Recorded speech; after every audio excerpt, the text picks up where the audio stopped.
Welcome to edu जोश में आप सभी लोगों का स्वागत है। आज जो हम बात करेंगे वो एसएससी सीजीएल 2017 जो पेपर हुआ है 5 अगस्त का। ठीक है, इसमें जो मैथ्स के क्वेश्चन पूछे गए हैं ये पूरा हम यहाँ पे डिस्कस करेंगे। मैथ्स के जो इम्पोर्टेंट क्वेश्चन हैं जो हमें मिले हैं, ठीक है, हम इसको पूरे डिटेल में यहाँ पे आपको बता रहे हैं। ठीक है, देखिए एक सवाल है, पहला सवाल है कि अगर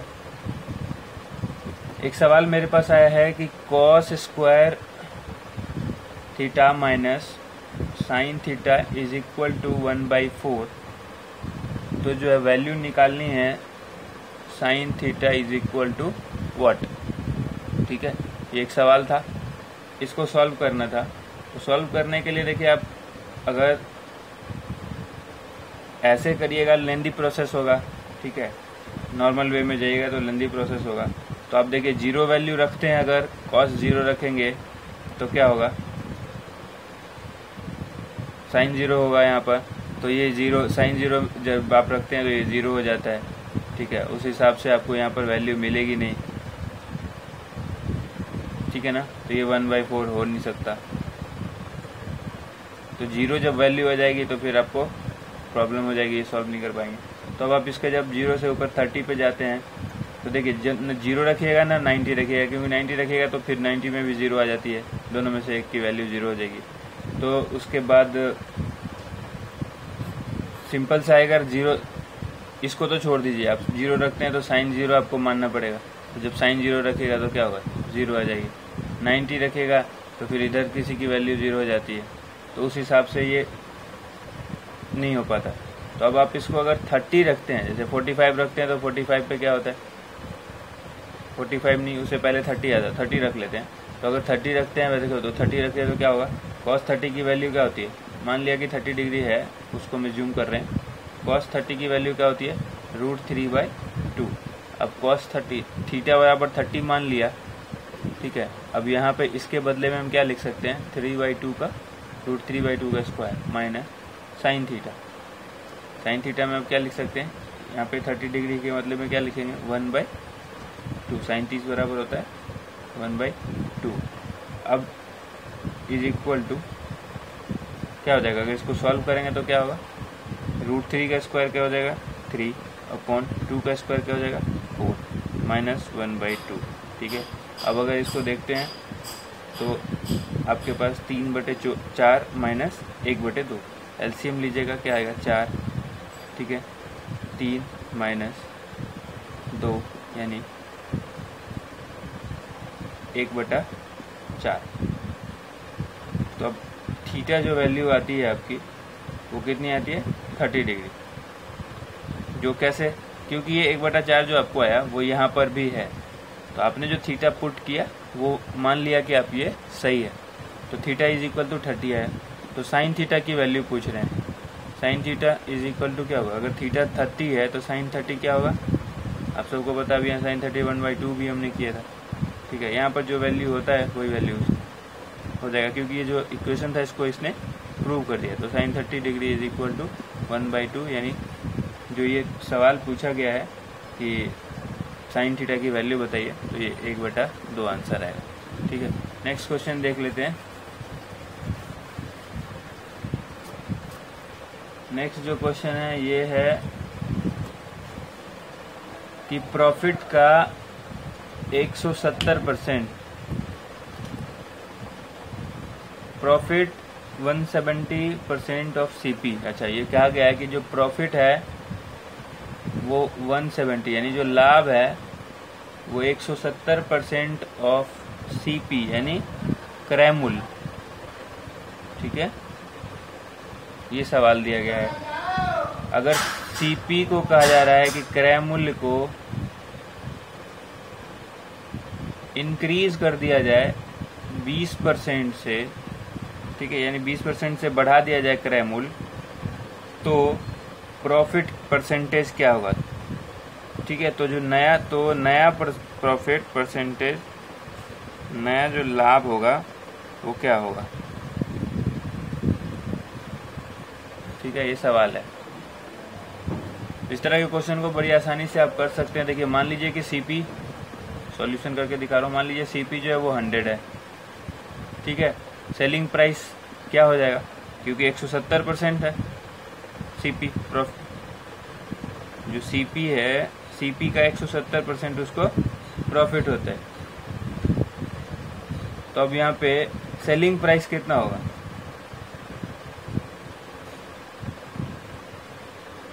यहाँ पे सेलिंग प्राइस जो हो जाएगा आपका 100 प्लस 170, ये आ जाएगा आपका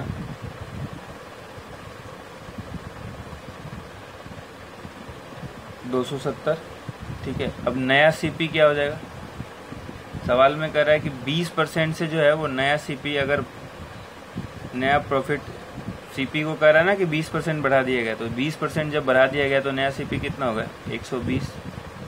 ये समझ आया? अगर किसी को दिक्कत है तो देखिए यहाँ पे मैं समझा देता हूँ, क्योंकि आपको सीपी कहा गया है 170% से 170% का प्रॉफिट है सीपी का, तो प्रॉफिट है कितना, वो 100% 100 की बात हो रही। देखिए 100 माना, 170 प्रॉफिट हो गया, 100 सीपी था, तो मिला के एसपी हो गया ना, सेलिंग प्राइस जो क्रय मूल्य। भाई ये 100 रुपये का क्रय मूल्य था, इस पे 170% का लाभ हुआ, तो विक्रय मूल्य पता लग जाएगा ना कितने का हुआ, तो ये विक्रय मूल्य हो गया 270 रुपया। नया जो सीपी है जिसको कि क्रय मूल्य कहते हैं, वो अगर 20% बढ़ा दिया जाए, सवाल में कह रहा है, तो 20% बढ़ा दिया गया तो कितना होगा 120। पहले 100 था, माना था 100, तो 20% बढ़ा दिया तो 120 हो गया। अब 120 होने के बाद अब प्रॉफिट कितना आएगा, सीपी ये हुआ, सेलिंग प्राइस ये हुआ, तो प्रॉफिट कितना हुआ, प्रॉफिट हो गया इसमें आपको 150, ठीक है। अब जब प्रॉफिट ये हुआ तो परसेंटेज प्रॉफिट कैसे निकालेंगे, परसेंटेज प्रॉफिट निकालने के लिए आप सबको पता है कि जो प्रॉफिट होता है वो अपॉन में जो सीपी होता है वो लिखते हैं।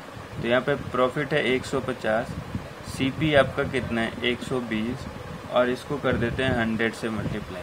तो ये 0 से ये 0 कैंसिल हो जाएगा, ये 3 से 4 बार में कैंसिल होगा, ये 25 से 4 बार में कैंसिल होगा, 3 से 5 बार में कैंसिल होगा, ये 25 × 5 हो गया, यानी 125। तो परसेंटेज प्रॉफिट जो हुआ वो 125% का हुआ, और यही सवाल का आंसर था, ठीक है। चलिए अगला सवाल देखते हैं। अगला सवाल है कि पूछा जा रहा है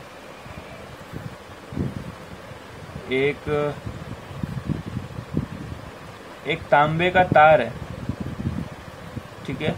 जो एक तांबे का तार है उसको जब एक वर्ग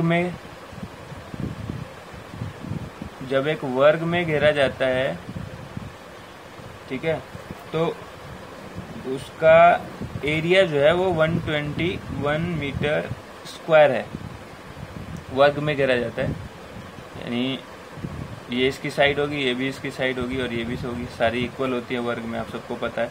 तो 121 मीटर स्क्वायर जो इसका एरिया है, और पूछा जाता है कि अगर इसे वृत्त में कर दिया जाए, घेर दिया जाए, ठीक है, तो इसका क्षेत्रफल पूछ रहा है, ठीक है। तो क्षेत्रफल निकालना कितना आसान है इसमें आप लोगों के लिए।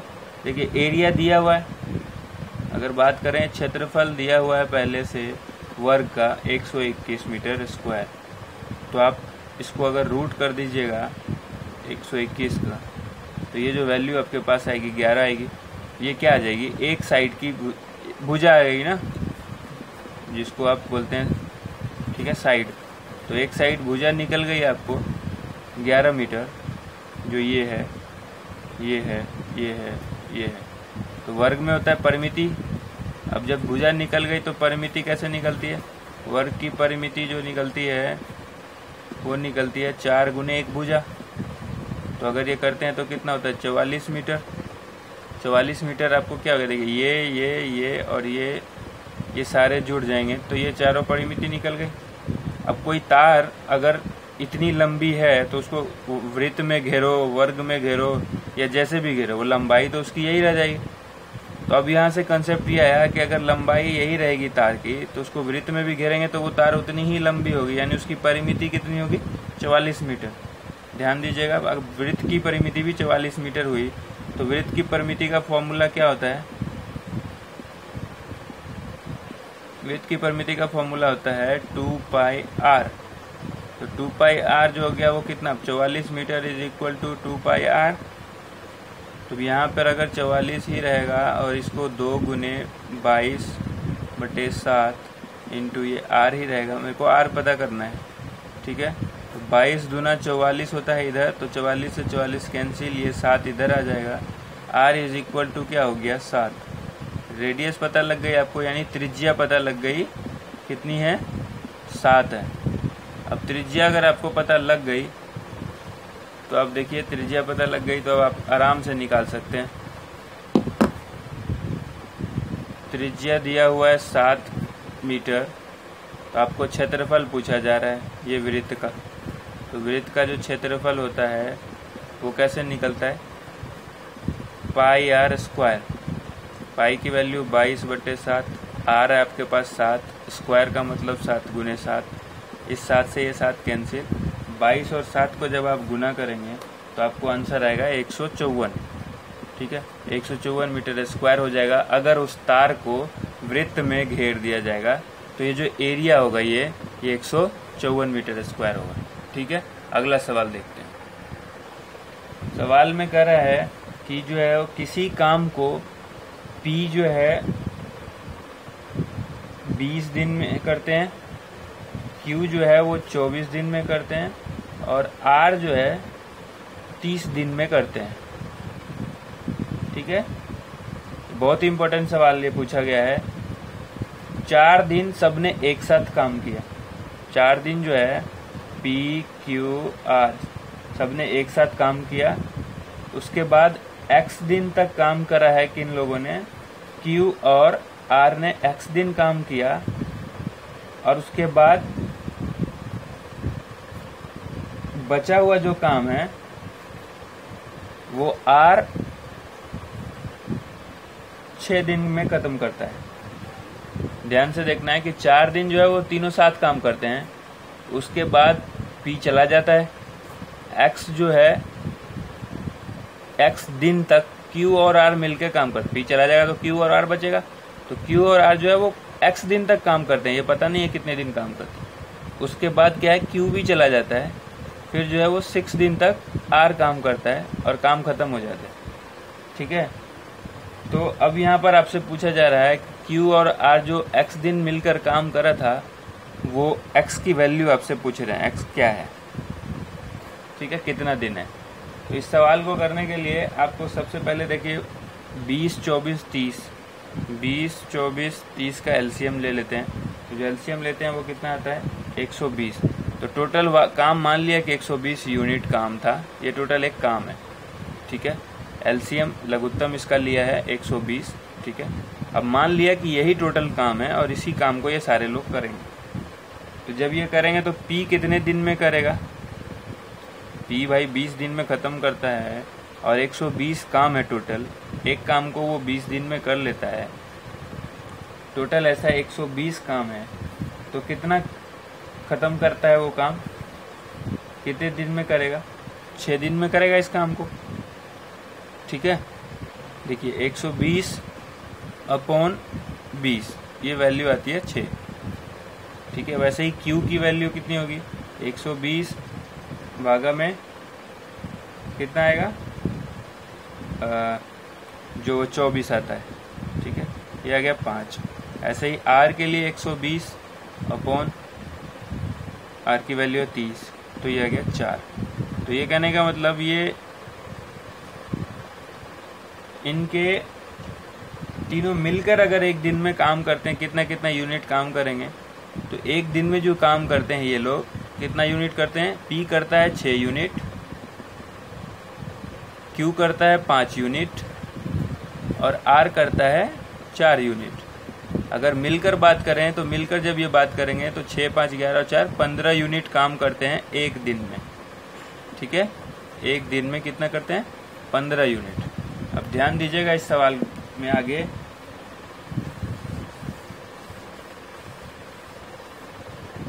ये ध्यान दीजिएगा, ये 15 यूनिट है, एक दिन में करते हैं।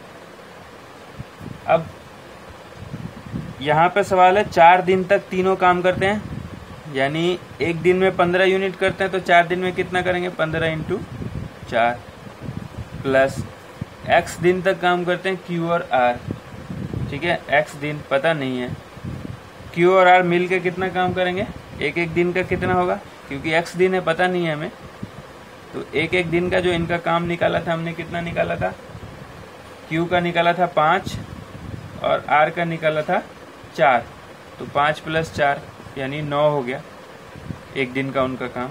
प्लस अब R के लिए 6 दिन में काम करता है, ठीक है, और 6 दिन तक काम करता है, और जो एक दिन में काम करता है वो कितना करता है, 4 यूनिट।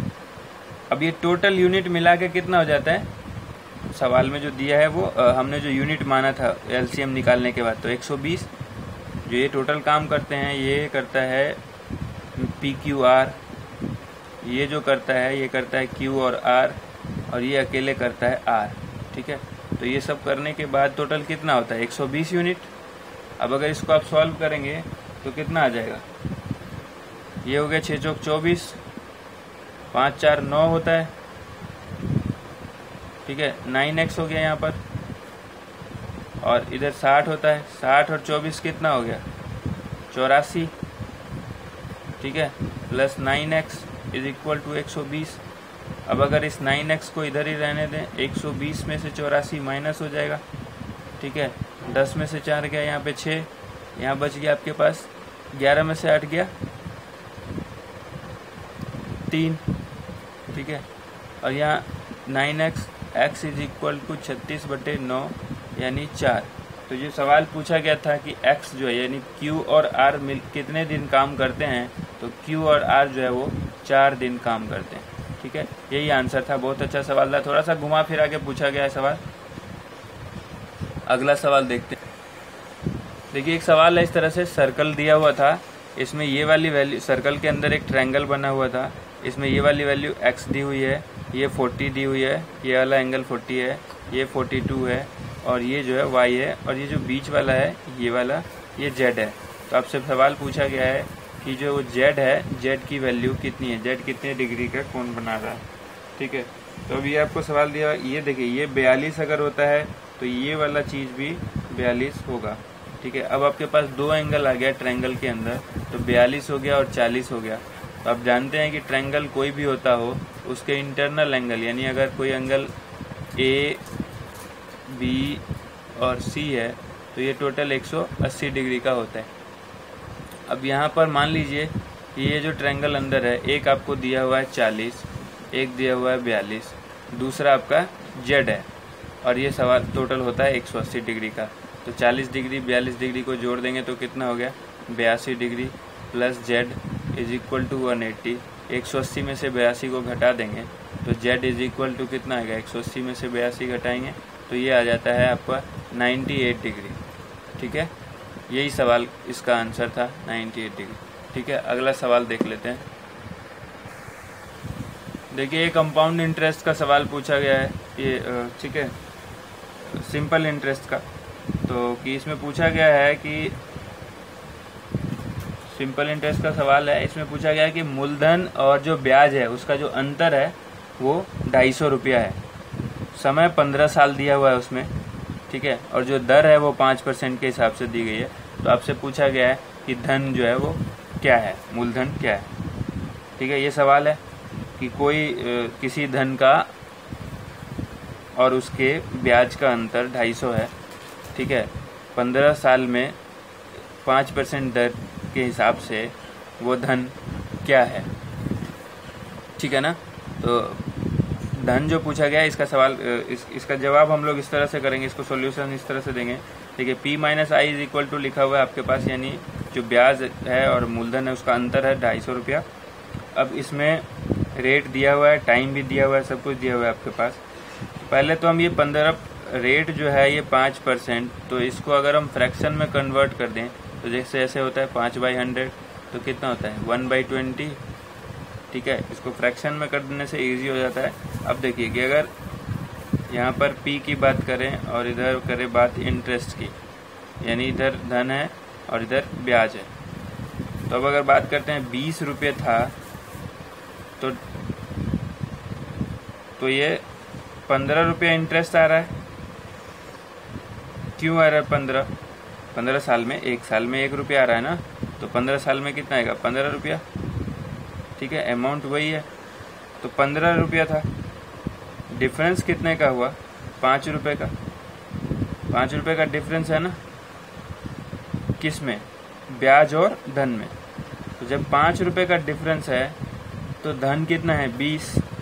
5 रुपये का डिफरेंस हो रहा है तो धन हो रहा है मूलधन यानी P हो रहा है 20।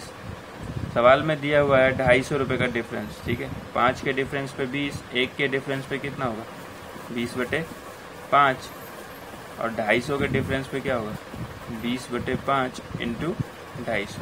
अब अगर आप इसको सॉल्व करेंगे 5 से 4 बार में ये कैंसिल हो जाएगा, 250 इंटू 4 यानी 1000 रुपया जो है यही आपका P था, यानी मूलधन जो था वो 1000 रुपये था।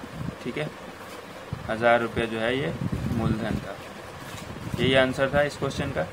ठीक है, देखिए ये रेशियो से सवाल पूछा गया, ये बहुत ही आसान सा सवाल है, आप लोग इसको कर सकते हैं। सवाल पूछा गया कि P का 3/4 भाग, ठीक है, Q के 7/11 भाग के बराबर है, तो P और Q का जो रेशियो है वो पूछा गया कि P और Q किस रेशियो में। तो P का 3/4, तो का मतलब होता है 3 मल्टीप्लाई इंटू, देखिए इंटू होता है ये, तो P into 3/4 equal to Q का Q इंटू 7/11। तो ये P एंड Q के रेशियो में पूछा जा रहा है, तो अब इधर से Q को हम इधर ले आते हैं, P/Q। ठीक है, और ये वाला जो पार्ट है इसको हम उधर, ये मल्टीप्लीकेशन है उधर जाएगा तो क्या होगा, देखिए कहीं भी मल्टीप्लीकेशन होता है नीचे आ जाता है, डिवाइड हो जाता है। ठीक है, यहाँ पे Q/1 था तो इधर आके क्या हो गया 1/Q हो गया, तो इसलिए ये नीचे आ जाता है।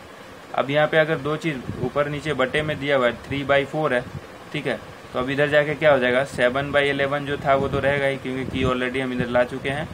ठीक है, अब ये 3/4 था तो क्या हो जाएगा 4/3।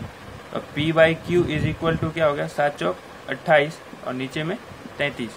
तो जब भी हम रेशियो में पूछा जाता है P/Q का मतलब होता है क्या है P/Q होता है। तो हमारे पास P/Q निकला हुआ है, तो P/Q क्या हो सकता है, ये 28/33, यही आंसर था। ठीक है, उम्मीद करते हैं आपको हमारी वीडियो पसंद आई होगी। हमारे चैनल को जल्दी से जल्दी सब्सक्राइब कीजिए अगर आप नए हैं तो, और अगर ये वीडियो पसंद आई तो आप इसको लाइक कीजिए, अपने दोस्तों के साथ शेयर कीजिए। Thank you so much. जल्दी हम आज के बाद जो कल का पेपर होगा हम उसको भी लाएंगे आपके साथ। जितने भी SSC CGL के पेपर होंगे हम वो सारे यहाँ पर मैथ्स और रीजनिंग के, ठीक है, मैथ्स और GK के, खास करके रीजनिंग में तो कुछ खास है नहीं, मैथ्स और GK के 2 वीडियोस जो हैं वो हम डेली आपको उपलब्ध कराएंगे क्वेश्चन मिलने के बाद। ठीक है।